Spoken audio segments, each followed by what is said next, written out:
Welcome to my channel stock funda में आपका स्वागत है। आज हम बात करेंगे एएसएम के बारे में। अगर आपको नहीं पता एएसएम तो मैं आपको बता दूं कि एएसएम जो होता है वो सेबी के द्वारा ये ऐसे वाले शेयर्स को सेबी एएसएम लिस्ट में डालती है जिन शेयर्स में 10%, 15% या फिर 20% डेली शेयर भागता है, या ऐसे वाले शेयर्स जिसमें कि अपर सर्किट या फिर लोअर सर्किट लगता है, ऐसे वाले शेयर्स जिसमें कि छोटे निवेशक ना फंस सकें। ऑपरेटर्स जो गेम करते हैं, आपको पता ही है मार्केट में जो ऑपरेटर्स होते हैं वो शेयर को भगाते भी हैं और गिराते भी हैं। अपर सर्किट भी वही लगाते हैं और लोअर सर्किट भी वही लगाते हैं।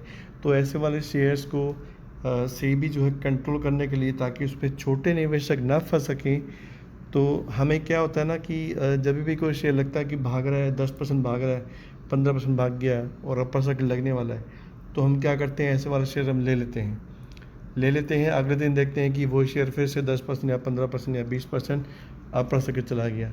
तीसरे दिन भी ऐसा होता है कि फिर वो अपर सर्किट चला जाता है। तो 4-5 दिन ऐसे ही अपर सर्किट लगता है। हमको लगता है कि यार हमें नहीं बेचना भी। जो शेयर बेच के निकल जाता है वो तो फ़ायदे में रह जाते हैं, क्योंकि अपर सर्किट और लोअर सर्किट लगते हैं।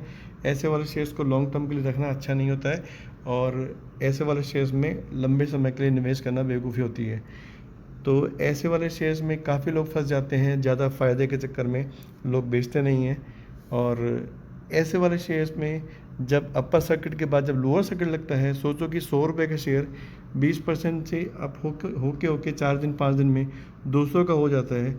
जब 5वें दिन जब लोअर सर्किट लगता है तो वही शेयर 5 दिन में 100 रुपये के नीचे आ जाता है। 5 दिन में 80 रुपये आ जाता है, 80 आता है, फिर 60 भी आता है, फिर 50 भी आता है। फिर ऐसे शेयर्स में हम निकल नहीं सकते हो। ऐसे शेयर्स में छोटे निवेशक फंस जाते हैं, और ऐसे वाले जो शेयर्स जिन्होंने ट्रेडिंग के लिए लिया हुआ है या शॉर्ट टर्म के लिए लिया हुआ है, ऐसे वाले शेयर्स को फिर लॉन्ग टर्म के लिए अपने पोर्टफोलियो में रखना पड़ता है। वो मजबूरी हो जाती है छोटे इन्वेस्टर की। तो ऐसे वाले जो शेयर्स होते हैं उनको कंट्रोल करने के लिए सेबी क्या करती है, उनको एएसएम लिस्ट में डालती है, और एएसएम लिस्ट कैटेगरीज में डालती है। फिर उसके बाद सिस्टम में चेक होता है कि ये शेयर्स कौन ले रहा है, कौन बेच रहा है, और ऐसे वाले शेयर्स कंट्रोल करती है सेबी। ये कैटेगरी डिवाइड होती है 1, 2, 3, 4 कैटेगरी में, और ऐसे वाले शेयर्स को 5% मैक्सिमम अपर या फिर लोअर सर्किट लग सकता है। और ऐसे वाले शेयर्स में आप डे ट्रेडिंग नहीं कर सकते हैं, आपको 100% कैश मार्जिन चाहिए होता है, और इस तरह से सेबी कंट्रोल करती है। और हम उसी लिस्ट के बारे में बात कर रहे हैं। अगर आप मेरे चैनल पर नए हैं तो मेरे चैनल को लाइक कीजिए, सब्सक्राइब कीजिए, ताकि आने वाली आपको एएसएम लिस्ट हर दूसरे दिन आपको डायरेक्ट इनबॉक्स में मिले। हो सकता है कि आपके पास भी जो शेयर्स हैं वो भी इनमें से कोई शेयर्स एएसएम लिस्ट में हो। चलिए हम बात करेंगे कि कुछ शेयर जो हैं, जैसे CDSL है, मनाली पेट्रो है, नितिन स्पिनर है, अदानी पावर, सुमनी सेरा, आइडिया फूड, उत्तम शुगर, HIL, रेडिया फूड, अंचल प्रॉपर्टीज़, और भी करीब 100 के ऊपर शेयर हैं जो एएसएम लिस्ट की कैटेगरी से चेंज हो गए हैं, 3 से 2, 2 से 1 में आ गए हैं। और कुछ नए शेयर्स हैं जो एएसएम में चले गए हैं, और कुछ शेयर्स हैं जो एएसएम लिस्ट से जो है बाहर हो गए हैं। तो हम उन शेयर्स के बारे में बात करेंगे, और चलिए हम चलते हैं।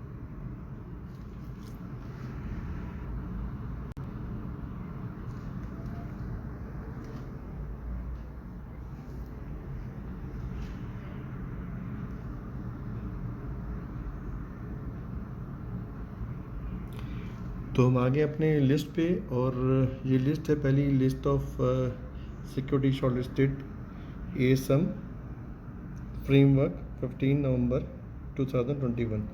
एएसएम लिस्ट नंबर 1 में जो है एक शेयर आया हुआ है, इसका नाम है स्लीम मॉन्क एंटरटेनमेंट लिमिटेड। उसके बाद नंबर 4 से नंबर 4 में कोई भी शेयर नहीं है, और उसके बाद देखते हैं नंबर 1 से 2 में भी कोई शेयर नहीं है, और नंबर 2 से नंबर 3 में भी कैटेगरी में कोई शेयर नहीं है, नंबर 1 से नंबर 4 में भी कोई शेयर नहीं है। और इसके बाद हम आएंगे नेक्स्ट पे। जी हाँ, ये आ गए हम इस पे। ये है नंबर 3 से नंबर 2 में। नंबर 3 से नंबर 2 में कुछ शेयर्स आए हैं, जो कि है इंडियन मेटल एंड फेरो, इसमें है मनाली पेट्रो, इसमें है अदानी, इसमें है गोदावरी पावर, इसमें है नितिन स्पिनर्स भी काफ़ी अच्छा शेयर है। लॉन्ग टर्म के लिए लेना चाहें तो ले सकते हैं। और इसमें है आपका Indian metal, Manali petro, Adani power, GPIL, Godavari power, Nitin spinners. मेरे पास है अदानी पावर, ये मैंने लेकर रखा हुआ है लॉन्ग टर्म के लिए। अगर आप भी लेना चाहें तो ले सकते हैं। अभी ये स्टेज 3 से स्टेज 2 में आया, पहले स्टेज 4 से स्टेज 3 में गया, अभी 3 से 2 में आया है और 2 से 1 में जाएगा। जब 1 से बाहर जाएगा तो आई थिंक ये टाटा पावर से अच्छा रिटर्न देगा। और बात करते हैं इसके बाद जो शेयर्स हैं, list of securities move from long term stage 2 से स्टेज 1 में। ये देखिए स्टेज 2 से स्टेज 1 में कौन से शेयर आए हम देखते हैं। स्टेज 2 से स्टेज 1 में जो शेयर्स आए हैं ये है IIFL, सोमनी सेरा, हिमतागी, CDSL भी मेरे पोर्टफोलियो में है, लॉन्ग टर्म के लिए है। मैंने कोई भी शेयर शॉर्ट टर्म के लिए नहीं लिया है और CDSL में इन्वेस्ट करेंगे क्योंकि ये भी पीछे काफ़ी टाइम से ASM लिस्ट में है। ASM 4 में गया, 4 से 3 में गया, 3 से 2 में, अभी 2 से जो है 1 में है। और CDSL भी लॉन्ग टर्म के लिए सबसे बेस्ट शेयर है क्योंकि आपको पता है जितने भी शेयर्स आपके डीमेट अकाउंट में आते हैं या फिर डीमेट अकाउंट से आते हैं, वो सारा कंट्रोल CDSL के हाथ में है। आपके जो भी अकाउंट में शेयर्स आते जाते हैं वो CDSL उनको करता है। और CDSL के पास पहले 2 करोड़ इनके पास क्लाइंट थे, अभी तकरीबन 4-4.5 करोड़ क्लाइंट हैं। विद इन 1 ईयर के जो है क्लाइंट्स में बढ़ोतरी हुई है। और जब भी इस तरह का बिजनेस मॉड्यूल जब होता है, आपको भी लगता है कि इन फ्यूचर में भी काफ़ी लोग शेयर्स में इन्वेस्ट करने वाले हैं क्योंकि आपको मालूम है कि हिंदुस्तान में जितनी पब्लिक इन्वेस्ट करती है उसका हिंदुस्तान की पब्लिक का 2% भी लोग 2 या 3% लोग भी जो है शेयर मार्केट में इन्वेस्ट नहीं करते हैं। और अमेरिका में यही चीज़ उल्टा है। अमेरिका में 40 से 45% लोग जो है अपनी सेविंग्स को बैंक में न डाल के FDs में न डाल के बल्कि शेयर्स में इन्वेस्ट करते हैं और ट्रेडिंग करते हैं ताकि उनको प्रॉफिट जो है ज़्यादा मिले क्योंकि वहाँ पे बैंक्स में इतना FD में रिटर्न नहीं मिलता है। पहले तो हिंदुस्तान में मिलता था लेकिन आजकल हिंदुस्तान में भी 5 या 6% सालाना, इससे ज़्यादा प्रॉफिट नहीं मिलता है। तो सब लोगों का ध्यान अभी कोरोना के बाद शेयर्स में गया है क्योंकि आपको मालूम है शेयर्स में लॉन्ग टर्म के लेकर अच्छे शेयर लेकर रखेंगे तो आपको कम से कम 15 से लेकर 25% तक सालाना मुनाफा होगा। आपको अच्छे शेयर चुनने चाहिए, तो उनमें CDSL जो है अच्छा शेयर है जिसको कि आप लॉन्ग टर्म के लिए रख सकते हैं। और इसके बाद हम देखते हैं टाइड वाटर ऑयल, GTL इंफ्रा, एक्सप्लो मुकन लिमिटेड। ये हो गए आपके नंबर 2 से नंबर 1 में कैटेगरीज। ये हैं टोटल 8 शेयर, ठीक है।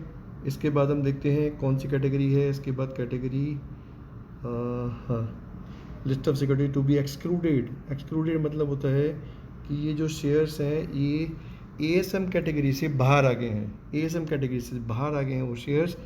अभी हम बात करेंगे उनके बारे में। ये है जलान ट्रांसोल्यूशन, इसमें है परफेक्ट इंफ्रा इंजीनियर्स। इसके बाद है वडीवार स्पेशलिटी केमिकल। इसके बाद है क्षितिज पॉलिनर। इसके बाद है HIL। इसके बाद है न्यूजन में मेरा इन्वेस्टमेंट था लेकिन मैंने बेच दिया। अभी आई थिंक मेरे को लगता है कि न्यूजन काफ़ी अच्छा शेयर है सॉफ्टवेयर का और अब मेरे को लेना चाहिए। देखता हूँ मैं इसकी प्राइस वगैरह रेंज क्या है। और इसके बाद आता है आपका उत्तम शुगर। इसके बाद आता है कोपरा लिमिटेड। उत्तम शुगर भी अच्छा शेयर है। और इसके बाद प्राइम सिक्योरिटीज़, नाहर पोली मेरे पास काफ़ी टाइम पहले था, प्रॉफिट था लेकिन मैंने छोड़ दिया। इसमें प्रॉफिट लेके तकरीबन 50% प्रॉफिट था। इसके बाद इंडिया बुल रियल एस्टेट। इसके बाद आता है आपका डेल्टा मैन्युफैक्चरिंग। इसके बाद इक्विटास होल्डिंग। इसके बाद आता है आपका ADF फूड के बाद आता है सिंट्रकॉम इंडिया लिमिटेड। इसके बाद कोठारी प्रोडक्ट लिमिटेड। उसके बाद आता है आपका माधव मार्बल्स, DP वायर्स, मोक्स ornaments, NC power, Mac power, the motors general, Adani hotels भी अच्छा शेयर है। अगर आप लॉन्ग टर्म के लेना चाहें तो होटल इंडस्ट्री के शेयर साथ काफ़ी अच्छे हैं और इतने ज़्यादा भागे नहीं हैं बजाय कि दूसरे जो मॉडल्स हैं, दूसरे जो शेयर्स हैं भागे हैं क्योंकि इनमें अभी भी अच्छी ग्रोथ है। तो आप होटल स्टॉक में भी देख सकते हैं। और अंकित